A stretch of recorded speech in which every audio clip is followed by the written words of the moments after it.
नमस्कार, मैं doctor Amitabh Singh CBC lecture series में आज दो ऑर्डर्स के साथ आपके समक्ष उपस्थित हूं। पहला टॉपिक है फ्रेंडली सूट, जिसे सेक्शन नंबर 90 और ऑर्डर 36 में बताया गया है, जिसके डिमांड राजू देव जी ने की है। इसी के साथ ऑर्डर नंबर 37 में समरी सूट्स किसे कहते हैं, कौन से मुकदमे समराइज तरीके से जिनका प्रोसीजर चलाया जाता है, उनको भी डिस्कस करेंगे। नाम से ही ये टॉपिक एक प्रश्न खड़ा करता है कि फ्रेंडली सूट भी होते हैं क्या, दोस्ताना मुकदमा किसे कहते हैं। तो अगर इसको एक कविता के माध्यम से कहूं तो सीबीसी एक ऑप्शन देती है पार्टीज को अपने बीच के रिलेशनशिप को बचाने का। कैसे? ये कहना है कि दोस्ती को बेशक दुश्मनी में बदल दो। जब मुकदमा होता है तो वो जो दोस्ती होती है वो एक तरह से दुश्मनी में बदलती है। तो दोस्ती को बेशक दुश्मनी में बदल दो, फिर भी एक हद रखो यूं कि फिर कभी वो दोस्त बने तो शर्माना ना पड़े, मुंह छिपाना ना पड़े। सामान्यतः जब आप सिविल का मुकदमे को देखिए तो चाहे मुकदमा भाइयों के बीच का हो, चाहे मुकदमा जो भी मुकदमे होंगे वो कहीं ना कहीं संबंधियों के और परिचितों के बीच में होते हैं। दो अपरिचित आदमी अलग अलग देश से आकर सिविल के मुकदमे या क्रिमिनल के मुकदमे नहीं लड़ते। तो जहां सिविल के मुकदमे में कोई पार्टी जीते, प्लांटिफ जीते, डिफेंडेंट जीते, अगर हारता है तो वो उन दोनों पक्षकारों के बीच के रिश्ते हार जाते हैं, वो रिश्ते समाप्त हो जाते हैं, वो फिर जिंदा नहीं होते सिविल के मुकदमे के समापन के बाद। यहां ऑर्डर नंबर 36 पार्टीज को एक ऑप्शन दे रहा है। ऑर्डर 36 सेक्शन 90 के साथ पार्टीज को यह ऑप्शन देता है कि अगर आपके अंदर समझदारी है, अगर आप अभी भी प्रूडेंस माइंड का इस्तेमाल करें, तो आप ये दोनों बैठ करके ये समझ सकते हैं कि कौन से ऐसे फैक्ट के क्वेश्चन है जिस पर आपका डिस्प्यूट है, कौन सा ऐसा लॉ का क्वेश्चन है जिस पर आपको अभी भी डिफरेंस ऑफ ओपिनियन है। उसको स्टेट करते हुए एक एग्रीमेंट बना लीजिए और वो एग्रीमेंट के साथ कोर्ट के सामने आइए और कोर्ट की ओपिनियन मांगिए कि हमने आपस में एक समझौता कर रखा है, हमारी मीटिंग ऑफ माइंड है कि हमारे बीच में ये 4 प्रश्न खड़े हैं, इन 4 प्रश्नों पर हमें आपकी ओपिनियन चाहिए और आप जैसी ओपिनियन देंगे उस ओपिनियन के ऊपर हम पार्टीज में से जो पार्टी की गलती होगी वो या तो एक सेट अमाउंट दूसरी पार्टी को देगा, या मूवेबल इमूवेबल प्रॉपर्टी का पोजीशन देगा, या दूसरी पार्टी के लिए कुछ करेगा या नहीं करेगा। और कोर्ट का काम भी इजी हो जाएगा। कोर्ट ऐसे मामलों में सबसे पहले ये देखेंगे कि क्या एग्रीमेंट ड्यूली एग्जीक्यूट किया गया है और क्या एग्रीमेंट में जो क्वेश्चन दिखाए जा रहे हैं वो ट्राइबल हैं, और अगर क्वेश्चन ट्राइबल है तो कोर्ट उस पर अपनी ओपिनियन देगी, अपने डिसीजन देगी, उस पर अपनी डिग्री प्रोवाइड करेंगे और उस डिग्री के खिलाफ अपील भी नहीं होगी और अपील की जरूरत भी नहीं, क्योंकि पार्टीज ने अपने प्रूडेंट माइंड का इस्तेमाल करते हुए एक एग्रीमेंट बनाया है। तो जब दोनों लोगों की कंसेंसस ओपिनियन है, मीटिंग ऑफ माइंड है, तो अपील में जाकर के कोई फायदा नहीं और अपील जाने का कोई औचित्य भी नहीं। तो देखते हैं ऑर्डर नंबर 36 क्या कहता है फ्रेंडली सूट को लेकर। ऑर्डर 36 का रूल नंबर 1 पार्टीज को पावर देता है। यह कहता है power to state case for court's opinion. Court की ओपिनियन के लिए आपके पास क्षमता है, पार्टीज के पास क्षमता है कि वो कहें क्वेश्चंस को कोर्ट को। कैसे? Parties claiming to be interested in the decision of any question of fact or law। किस तरह के क्वेश्चन आप दे सकते हैं? साफ साफ कहता है कि आप फैक्ट के भी क्वेश्चन दे सकते हैं, लॉ के भी क्वेश्चन हो सकते हैं। फैक्ट और द क्वेश्चन ऑफ लॉ में इंटर इनटू एग्रीमेंट। सबसे पहले शर्त क्या कहता है? पहली शर्त कहता है कि एग्रीमेंट इन राइटिंग, एक लिखित में एग्रीमेंट कीजिए। Writing स्टेटिंग such questions in form of a case for the opinion of the court and providing that upon the finding of the court with respect to such question, उस question को final जब court करेगी तो parties क्या करेंगी, यहां 3 option parties अपने से बताती हैं कोर्ट को। Number 1, a sum of money fixed by the parties और डिटरमाइंड बाय द कोर्ट, एक निश्चित अमाउंट मनी का जिसे पार्टीज ने फिक्स कर रखा है या जिसे कोर्ट डिटरमाइन करे, shall be paid by one party by the one of the parties to the other, or some property movable or immovable specified in the agreement shall be delivered by one party to other, or number 3, one of the party shall do or refrain to do something towards another party। कहने का मतलब, अगर आप rule 1 को पढ़ें तो ये parties को पावर देता है कि आप क्वेश्चंस जो आपके बीच में खड़े हैं, जिस पर आप दोनों के बीच में डिफरेंस ऑफ ओपिनियन है, वो फैक्ट के हों या लॉ के हों, उनको फ्रेम कर लीजिए, एक एग्रीमेंट इन राइटिंग कर लीजिए और हमारे सामने ले आइए। क्या करने के लिए? हम अपनी ओपिनियन देंगे। इस ओपिनियन पे पार्टीज पहली चीज क्या कहता है, one party provide certain amount of money. कौन फिक्स करेगा? पार्टी फिक्स कर लीजिए या कोर्ट फिक्स कर दे। दूसरा क्या कहता है, one party deliver movable oblique immovable property towards other. और तीसरा क्या कहता है? तीसरा कहता है one party shall do something और refrain to do something. Agreement में क्या है, एक पार्टी दूसरे पार्टी को एक सर्टेन अमाउंट ऑफ मनी देगी जिसे या तो पार्टी फिक्स करें या कोर्ट फिक्स कर दे। दूसरा, एक पार्टी दूसरी पार्टी को मूवेबल या इमूवेबल प्रॉपर्टी डिलीवर करेगी, या एक पार्टी कुछ काम करेगी दूसरी पार्टी के फेवर में, या किसी काम को जो वो कर रही है उसको नहीं करेगी, उसको करने से अपने आप को मना कर लेगी, निवारित कर देगी, रिफ्रेन कर लेगी। ये एग्रीमेंट बन गए। इस एग्रीमेंट इन राइटिंग को लेकर के फैक्ट और लॉ के जो क्वेश्चन खड़े हैं इनको लेकर केस में स्टेट करते हुए कोर्ट ऑफ लॉ के सामने ले आइए।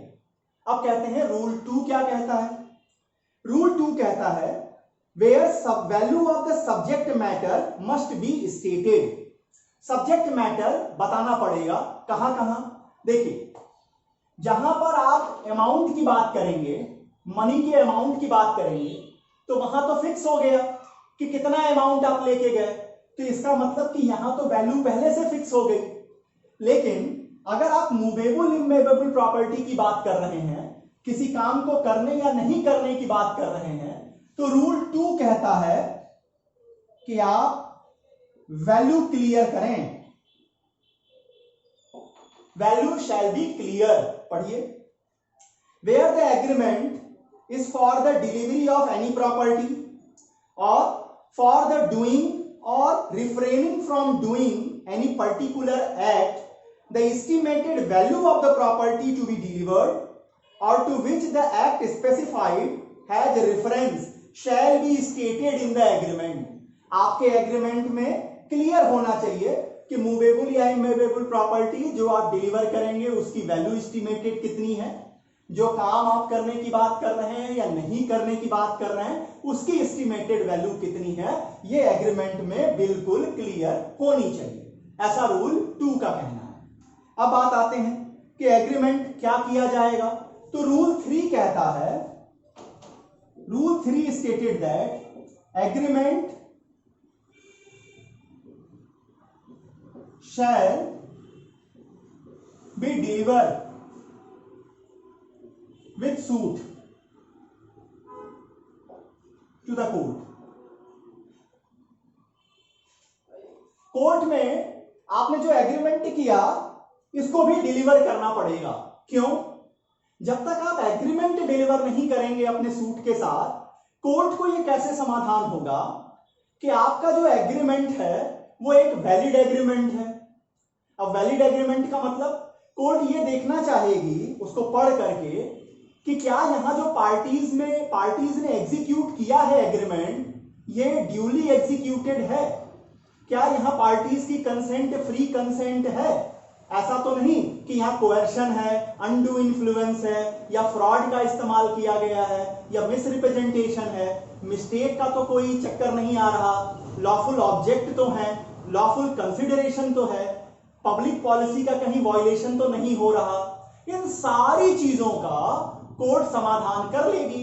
ये करने के लिए जरूरी है कि आप एग्रीमेंट की कॉपी डिलीवर कीजिए। रूल नंबर 3 ये कहता है। अब बात उठेगी कि एग्रीमेंट की कॉपी भी आपने दे दी, सब कुछ आपने डिलीवर कर दिया, आपने अपने फैक्ट और लॉ के क्वेश्चन भी स्पेसिफाई कर दिए। अब हियरिंग कैसे होगी? तो हियरिंग को यहां डिस्कस करता है order number 36, rule number 5। Rule 5 कहता है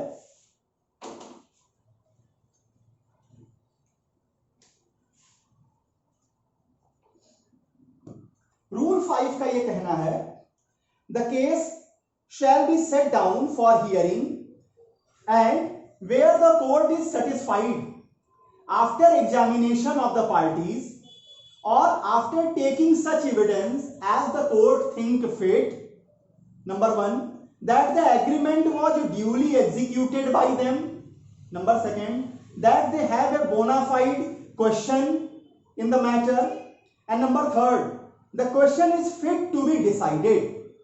तो यहां पर रूल 5 कहता है कि कोर्ट क्या करेगी? कोर्ट एग्जामिनेशन ऑफ पार्टीज करेगी,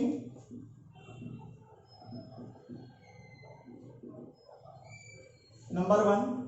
नंबर 2, अदर एविडेंसेस भी लेगी। कौन से एविडेंसेस लेगी? जिसे कोर्ट उचित समझे।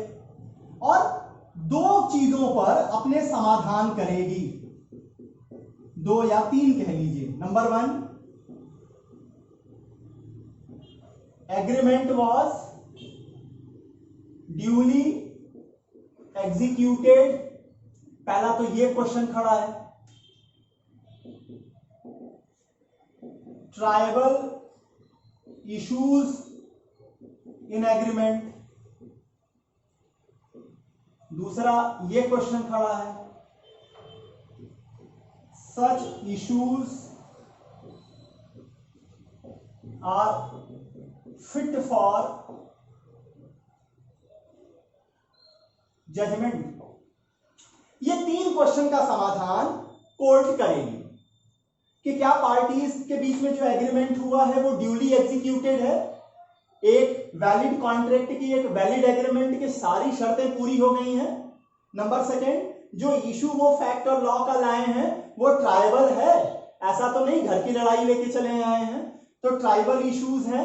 और ये इश्यूज क्या फिट हैं जजमेंट देने के लिए?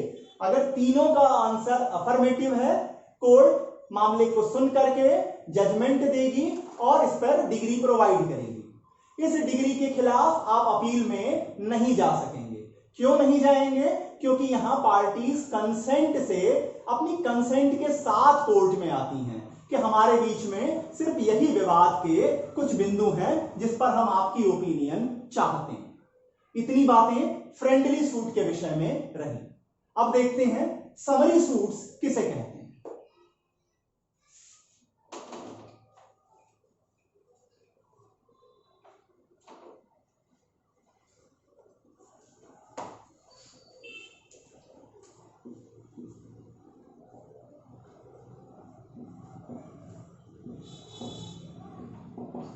समरी सूट्स कहने का मतलब यह नहीं कि ये मुकदमे निष्कर्षों पे लड़े जाएंगे, ऐसा नहीं कि ये मुकदमे निष्कर्षों पे लड़े जाएं, समराइज करके लड़े जाएं, ऐसा नहीं। सामान्यतः मुकदमे जितने भी होते हैं वहां डिफेंडेंट को एक राइट बनता है अपने मुकदमे में डिफेंस करने का, अपने पक्ष को प्लांटिफ ने जो क्लेम खड़ा किया उसके खिलाफ डिफेंस खड़ा करने का। लेकिन समरी सूट या समरी प्रोसेस ऑफ सूट उन मुकदमों की बात करता है जो ज्यादातर या तो निगोशिएबल इंस्ट्रूमेंट से खड़े होते हैं। निगोशिएबल इंस्ट्रूमेंट मतलब क्या? कोई प्रॉमिसरी नोट दे करके पैसे लिए गए हैं, कोई हुंडी लिखी गई है, कोई चेक की बात उठी है, कोई बिल ऑफ एक्सचेंज के ऊपर एक पार्टी ने दूसरी पार्टी को पेमेंट की है, उसका डेट बनता है, या पार्टीज के बीच में कोई एग्रीमेंट है या कोई इनेक्टमेंट है कि एक पार्टी दूसरे पार्टी को एक सर्टेन अमाउंट प्रोवाइड करेगी। पूरा का पूरा जो सेक्शन ऑर्डर नंबर 37 है वो लिक्विडेटेड अमाउंट की बात करेगा, लिक्विडेटेड अमाउंट की बात करेगा। पहला क्वेश्चन तो यही खड़ा कि लिक्विडेटेड किसे कहते हैं। तो अगर आपने टॉर्ट को पढ़ा हो तो पूरा टॉर्ट खड़ा होता है कि अगर टॉर्ट की आप किसी भी डेफिनेशन को देखिए, विनफील्ड की भी डेफिनेशन को देखिए, तो कहता है कि tortious liability arises from the breach of the duty primarily fixed by the law towards the person generally which is redressable for the unliquidated damages. Damages कहने का मतलब कंपनसेशन, अनलिक्विडेटेड कहने का मतलब फिक्स नहीं है। वहां फिक्स कौन करता है? कोर्ट फिक्स करती है। जैसे ए ने बी का डिफेमेशन किया, अब ए ने बी के डिफेमेशन की, बी की रेपुटेशन कितनी है मार्केट में, सोसाइटी में, इसके ऊपर फिक्स किया जाएगा कि आखिर बी को कंपनसेशन कितना मिलेगा। तो यहां बी को जो डैमेजेस मिलेगा उसे हम अनलिक्विडेटेड कहते हैं। लेकिन ऑर्डर 37 सिर्फ और सिर्फ वहां की बात कर रहा है जहां लिक्विडेटेड अमाउंट होगा। लिक्विडेटेड अमाउंट कहने का मतलब फिक्स है पार्टीज के बीच में, 10,000 रुपए है, 50,000 रुपए है, 2 लाख है, 5 लाख है, उसमें कोर्ट का ज्यादा दिमाग नहीं लगाना। वो पहले से फिक्स है कि ए ने बी से 2 लाख रुपए लिए थे, वापस नहीं कर रहे हैं, एक प्रॉमिसरी नोट उन्होंने बना के दिया है। अब बी जो है वो प्रॉमिसरी नोट लेकर के कोर्ट में खड़ा है और उस प्रॉमिसरी नोट के ऊपर ए से वो लिक्विडेटेड अमाउंट जो 2 लाख रुपए का है, हो सकता है उस पर इंटरेस्ट भी हो जैसा नोट में लिखा हो या न भी हो, वो क्लेम कर रहा हो। और इस मुकदमे की सबसे बड़ी खासियत है कि यहां डिफेंडेंट को, जो डिफेंडेंट है, इसे जनरली डिफेंस का राइट नहीं होता। क्यों नहीं होता? क्योंकि प्रॉमिसरी नोट, हुंडी, बिल ऑफ एक्सचेंज से क्लियर होता है कि इनकी लायबिलिटी है। तो अगर इनके फेवर में, क्या ये बिल्कुल डिफेंस नहीं कर सकते? ऐसा नहीं है। एक स्टिपुलेटेड टाइम पीरियड है, 10 दिन का टाइम पीरियड है। इनको जिस दिन मुकदमे के मिल जाने, फाइल हो जाने की नोटिस मिलेगी, समन मिलेगी, वहां से 10 दिन के अंदर इन्हें कोर्ट में अपीयर होना होगा और कोर्ट में अपीयर होकर के इन्हें बताना पड़ेगा कि नहीं, इनके फेवर में भी कुछ डिफेंस हैं। ये बता सकते हैं कि ये जो प्रॉमिसरी नोट बना है, ये जो हुंडी बनी है, ये इलीगल थी। अगर ये इस तरीके का कुछ ग्राउंड खड़ा कर पाए तो कोर्ट इनको डिफेंस का मौका देगी। अगर ये आते ही नहीं है, एक्सेप्ट कर लेते हैं लायबिलिटी को या डिफेंस की बात करते हैं, कोर्ट उसे कैंसिल कर देती है, तो प्लांटिफ के फेवर में जजमेंट इशू होगी, डिग्री इशू होगी और वो उसका एग्जीक्यूशन कराएंगे। ये है ऑर्डर नंबर 37। देखते हैं क्या होता है समरी सूट। तो समरी सूट में order 37 provides summary procedure on suits based on negotiable instrument where the plaintiff seeks to recover debt or liquidated amount। या तो कोई उधार दिया है वो वापस मांगना है, या लिक्विडेटेड अमाउंट है, फिक्स अमाउंट है जो मांगना है। The essence of the summary suit is that the defendant didn't have such a right to defend the suit। यहां आप राइट की तरह डिफेंस का इस्तेमाल नहीं करेंगे। आप कोर्ट के सामने आएंगे, अपनी बात रखेंगे, अगर कोर्ट को लगता है तो वो आपको डिफेंस करने का मौका देगी, अदरवाइज वो आगे प्रोसीड करे। अब देखते हैं, पहला क्वेश्चन खड़ा होता है कि ऑर्डर 37 किन किन कोर्ट्स को पावर देता है कि वो समरी सूट्स को इंटरटेन कर सकें। तो ऑर्डर 37 कहता है कि ऐसी समरी सूट हाई कोर्ट में खड़ी की जा सकती है, सिटी सिविल कोर्ट में खड़ी की जा सकती है, कॉमन कॉज कोर्ट में खड़ी की जा सकती है और दूसरी सुपीरियर कोर्ट्स में खड़ी की जा सकती है, जिसे हाई कोर्ट नोटिफाई करेंगे। ये कोर्ट्स कंपिटेंट होंगी समरी सूट्स को सुनने के लिए। अब आएगा कि मुद्दा क्या क्या होगा समरी सूट का, उसे देखते हैं।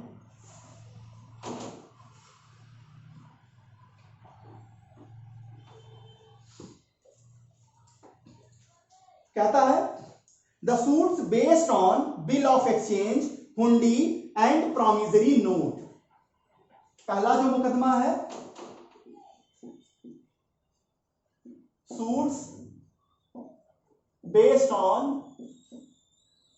Hundis, bill of exchange, promissory note. Number second, और क्या आएगा? Number second, suits in which plaintiff seeks to recover a debt और liquidated amount payable by the defendant with और विदाउट इंटरेस्ट। एक डेट है या लिक्विडेटेड अमाउंट है, payable by defendant with oblique without interest। अब ये जो लिक्विडेटेड अमाउंट या डेट है, ये किसके ऊपर बेस है? तो कहता है either on a written, either ये बेस है on a written agreement, written contract, और ऑन ए इनेक्टमेंट, कोई कानून है, on a enactment where the sum sought to be recovered is a fixed amount of money or debt other than penalty। लेकिन ये penalty नहीं है, ये जो लिक्विडेटेड अमाउंट है ये डेट है, यहीं ब्रैकेट में आप देख लीजिए, नॉट एज ए पेनाल्टी, लेकिन ये पेनाल्टी में पेनाल्टी यहां नहीं होगी। फिर क्या कहते हैं? नंबर थर्ड, एक गारंटी। नंबर थर्ड क्या है? अब गारंटी किसे कहते हैं? गारंटी को आप समझिए, जब आप सेक्शन 126 इंडियन कॉन्ट्रैक्ट एक्ट को देखेंगे तो गारंटी एक स्पेशल टाइप का कॉन्ट्रैक्ट है जहां तीन पार्टीज होती हैं। जनरली हम देखते हैं कि कोई भी कॉन्ट्रैक्ट ए और बी के बीच में होता है, ए प्रपोजल करने वाला, बी एक्सेप्ट करने वाला। लेकिन गारंटी के एग्रीमेंट में तीन पार्टीज होती हैं। अब ए क्या है? ए ने मान लिया कि बी से पैसा लिया है, तो ए क्या हो गया? प्रिंसिपल डेप्टर हो गया। यहां बी को क्या है? बी को मेन पैसा चाहिए, बी का मेन पैसा बनता है। और सी कौन हो गया? सी को श्योरिटी हो गया। तो ये क्या है? यहां पर ये हो गया डेब्टर, ये हो गया लेंडर, और ये हो गया श्योरिटी। तो अगर कोई एग्रीमेंट गारंटी के ऊपर बेस हो रही है, किसके ऊपर? कहता है guarantee where the claim against the principal is in respect of a डेब्ट और लिक्विडेटेड अमाउंट। एक गारंटी के एग्रीमेंट में भी अगर कोई लिक्विडेटेड अमाउंट की गारंटी ली गई है या कोई डेट है, कोई कर्जा दिया गया है, तो वो मुकदमा भी समरी सूट के रूप में लाया जा सकेगा। तीन तरह के कोर्ट्स कौन कौन सी आ गई? हाई कोर्ट आ गई, सिटी की सिविल कोर्ट आ गई, कॉमन कॉज कोर्ट आ गई, और वो सारी सुपीरियर कोर्ट जिन्हें हाई कोर्ट नोटिफाई करे वो कंपिटेंट हो गई। मुकदमे कौन कौन से? तो पहला मुकदमे की बात आई जो कि बिल ऑफ एक्सचेंज के ऊपर है, प्रोमिसरी नोट के ऊपर बेस है या हुंडी के ऊपर बेस है, सारे कमर्शियल चीजें आएंगी। इसके बाद या तो कोई कर्ज दिया गया है या एक पार्टी दूसरे पार्टी के साथ एक एग्रीमेंट के कारण या इनेक्टमेंट के कारण एक सर्टेन अमाउंट, एक लिक्विडेटेड अमाउंट क्लेम कर सकती है, जिसको देने के लिए डिफेंडेंट बाउंड है, लेकिन ये अमाउंट पेनाल्टी नहीं है। और नंबर थर्ड, या तो ये डेट या लिक्विडेटेड अमाउंट गारंटी के एग्रीमेंट से निकल के आ रहा है। तो ये हो गए मुकदमे जिसमें समरी सूट्स लाए जा सकते हैं। अब क्या होगा,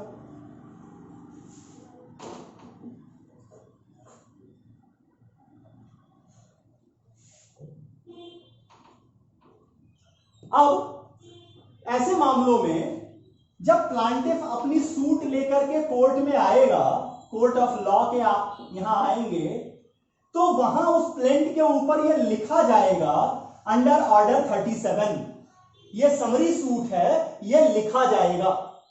ऐसे मामलों में जिस दिन सम्मन, भाई प्लेंट फाइल होगा तो सम्मन किसको दिया जाएगा, डिफेंडेंट को। अब डिफेंडेंट के पास 10 डेज का टाइम होगा, 10 डेज का टाइम है क्या करने के लिए, वो प्रेजेंस हो कोर्ट में, कोर्ट में आए और कोर्ट में ये बताए कि he have ground for defence. उसे उस मामले में कुछ कहना है, उसके पास कोई ग्राउंड है। अब ग्राउंड है कि नहीं कौन देखेगा, ये डिटरमाइन कौन करेगा, तो कोर्ट डिटरमाइन करेगी, कोर्ट शैल डिटरमाइन। क्या डिटरमाइन करेगी कि वास्तव में उसके ग्राउंड में कुछ दम है, क्या वो सब्सटेंशियल कोई ग्राउंड खड़ा कर पा रहा है, क्या वो उस डेट की वैलिडिटी को चैलेंज कर रहा है, और वैलिडिटी को अगर चैलेंज कर रहा है तो उसके फेवर में ग्राउंड्स कोर्ट को दिखाई दे रहे हैं। जरूरी नहीं है कि सारे एविडेंस उसी दिन देखें, लेकिन अगर वो ये ग्राउंड अपने सर्टिफाई कर देता है, कोर्ट को सेटिस्फाई कर देता है, तो कोर्ट डिफेंस अलाउ कर देगी, कोर्ट कहेगी कि आप डिफेंस दे दीजिए। कभी कभी एक इसमें प्रश्न खड़ा हो जाता है या एक विवाद खड़ा हो जाता है, क्या, मान लीजिए ए ने बी के खिलाफ समरी सूट फाइल किया, बी कोर्ट में आया 10 डेज के अंदर, बी ने कहा एडमिट करता हूं, एडमिट पार्शली। ए ने बी से 10 लाख रुपए के लोन वसूलने के लिए मुकदमा फाइल किया था।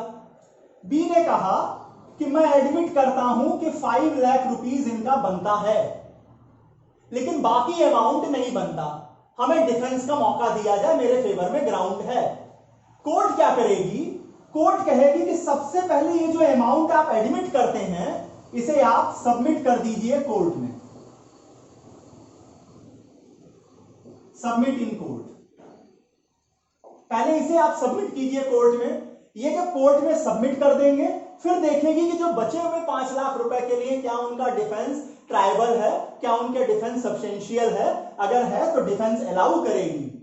और अगर डिफेंडेंट कोर्ट में प्रेजेंस होते हैं, उनके पास कहने के लिए कुछ नहीं है, या वो कुछ कहते हैं उसमें कोई दम नहीं है, उसमें कोई सब्सटेंशियल चीज नहीं है, वो एक शैम झूठ मूठ का बेकार की बातें कर रहे हैं, कोर्ट क्या करेगी, कोर्ट ऐसे मामलों में डिसीजन देने के लिए आगे बढ़ जाएगी प्लांटिफ के फेवर में।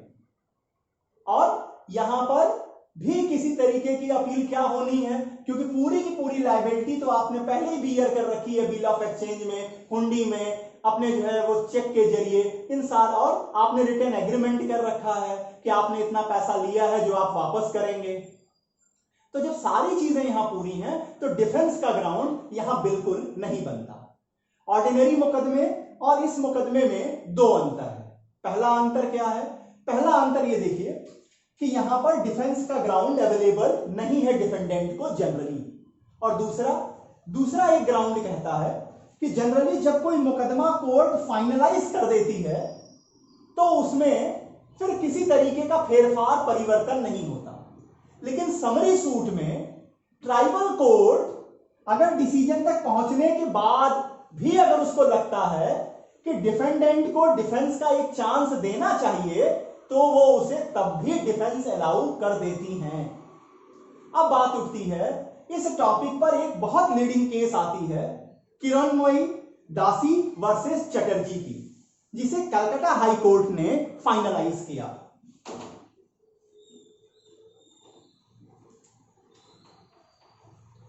केस का नाम है किरणमयी दासी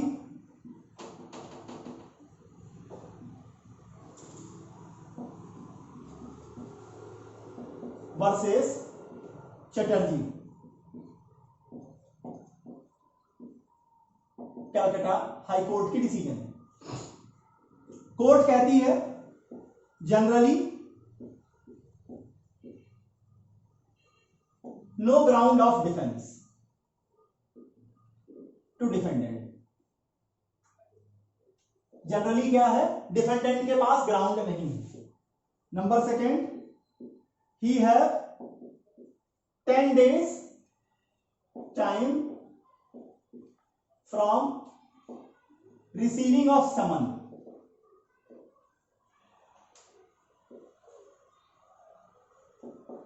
to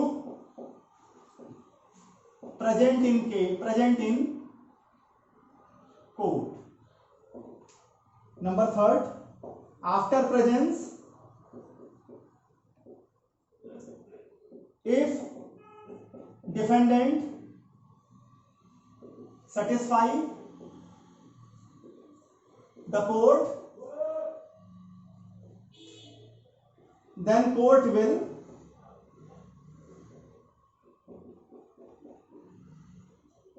provide him a chance of defense. But if there is no ground, then court will move for the decision. और सबसे इंपॉर्टेंट पॉइंट नंबर 4 कहती है कि if the defendant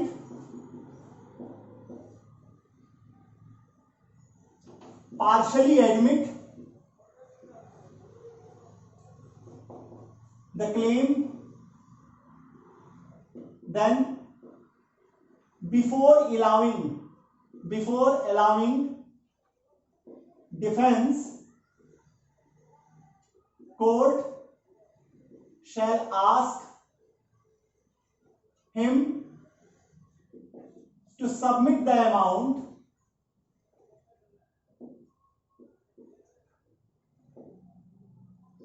in court. Submit the amount in court. इतनी चीजें पूरी तरह establish की किरोइनमोई दासी वर्सेस चटर्जी के केस में। इतनी बातें रहीं। ऑर्डर नंबर 37 में समरी सूट्स को लेकर, जहां डिफेंडेंट को जनरली डिफेंड करने का राइट नहीं होता और अगर उसे डिफेंस चाहिए तो 10 दिन के अंदर उसे कोर्ट में आना पड़ता है, अपनी बात बतानी पड़ती है। अगर उसके ग्राउंड में कोर्ट सेटिस्फाई होती है कि इनके फेवर में कोई ग्राउंड बनता है तो वो डिफेंड करने के लिए उनको अनुमति ग्रांट करेंगे, अदरवाइज कोर्ट प्लांटिफ के फेवर में जजमेंट देने के लिए आगे मूव करेगी। आज आपके सामने फ्रेंडली सूट और समरी सूट आपके सामने रखी। उम्मीद करता हूं अपनी बात आपको समझाने में सफल हो। अगर आपको मेरा प्रयास पसंद आ रहा है, इसे लाइक करें, कमेंट सेक्शन में कमेंट कीजिए, इस चैनल को खुद सब्सक्राइब कीजिए और दूसरे अपने ऐसे मित्रों को जो लॉ की दुनिया से जुड़े हुए हैं उन्हें यह चैनल रेफर कीजिए। सीपीसी लेक्चर सीरीज में अगला टॉपिक जो आपके सामने लेके आऊंगा वो होगा सूट ऑफ सिविल नेचर किसे कहते हैं, जिसे सेक्शन नंबर 9 में बताया गया है। तब तक के लिए बहुत बहुत धन्यवाद। नमस्कार।